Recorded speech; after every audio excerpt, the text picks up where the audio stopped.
Hello ಹೇಳ್ರಿ ನಮಸ್ಕಾರ. Sir ಏನಾಯ್ತು ನಿಮ್ಮ ಮಾರಾಟಕ್ಕೆ ರೀ? ಅದ ಕುಬೋಟ ಗಾಡಿದು ಹುಡ್ಡ ಬಂಪರ್ ಐತಿ ನೋಡ್ರಿ ಅದು. ಕುಬಟ ಗಾಡಿ ಫುಡ್ ಬಂಪರ್ ಅಷ್ಟೇ ರೀ, ಗಾಡಿ ಇಲ್ರಿ? ಗಾಡಿ ಇಲ್ರಿ ಹುಡ್ಡ ಬಂಪರ್ ಅಷ್ಟೇ ರೀ. ಓಕೆ ಸರ್, ಹುಡ್ಡ ಬಂಪರ್ ಮಾಡಲ್ಲ ಸರ್? ಭಾಳ ತಗಿಲ್ರಿ ಮಾಡಿಸಿ, ಈಗ ಒಂದು 7 ತಿಂಗಳು. ಇಷ್ಟು ಆಯ್ತೇನು ರೀ? ಹಾಂ 7-8 ತಿಂಗಳು ಹತ್ರ ನಮ್ದು ಅದು ಕಂಬ ನಿಲ್ಸೋದು ಅದು ಮಾಡಿಸೋದು ಅದು ಕಂಪ್ನ್ಯಾಗ ತೊಗೊಳ್ತಾರೆ, ಅದಕ್ಕೆ ಹುಡ್ಡ ಬಂಪರ್ ನಡೀದಿಲ್ರಿ ಅದು ಕೂಡ. ಆ ಥರ ಅದು ನಡೀಲಿಲ್ಲ ಕೊಡತ್ತಾರೇನು ಸರ್? ಹಾಂ ನಮ್ಮ ಇದನ್ನ ಅದು ಕಂಬ ನಿಲ್ಲಿಸ್ತಾರಲ್ಲ ಅದೊಂದು ಕಂಪ್ನ್ಯಾಗ ಕೇಳ್ತಾರೆ, ಅದು ಮಾಡಿಸ್ಕೊಡತ್ತಂದ್ರೆ. Okay okay sir.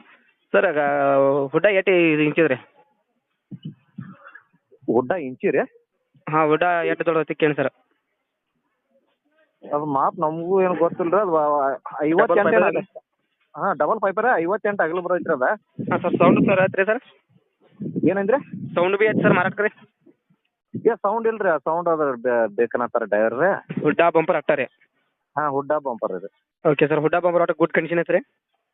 ಎಲ್ಲ ಹೊಸದನ ಐತ್ರಿ, ಅದು ನಾವು ಮಾಡಿಸಿನ ಅದು ಒಂದು ಸೀಸನ್ ಹೊಡೆದಿಲ್ಲ ಅದನ್ನ. ಹಾಂ ಸರ್.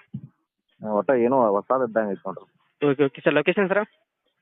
ಈಗ ಗೋಕಾಕ್ ತಾಲೂಕು ದುರ್ಗುಂಡಿ ರೀ. ಓಕೆ ಓಕೆ ಸರ್, ಹುಡ್ಡ ಬಂಪರ್ದಾಗ ಕೂಡ ಏನು ಹೇಳ್ತಾರೆ ಸರ್ ರೇಟ್ ರೀ? ಅದೊಂದು 45,000 ರೂಪಾಯಿ ಇರ್ತೀರ, ಒಂದು 40,000 ಬಂದ್ರೆ ಕೊಡ್ತೀರಿ ಲಾಸ್ಟ್ ಫೈನಲ್. ಲಾಸ್ಟ್ ಫೈನಲ್ ರೀ? ಓಕೆ ಓಕೆ ಸರ್, ನಮ್ಮ ಕಡೆ ಯಾರು ಬಂದು ಹೆಚ್ಚಾಗಿ ಮಾಡಿಕೊಡಿ ಸರ್. ಆಯ್ತು ಆಯ್ತು. Okay okay sir, thank you.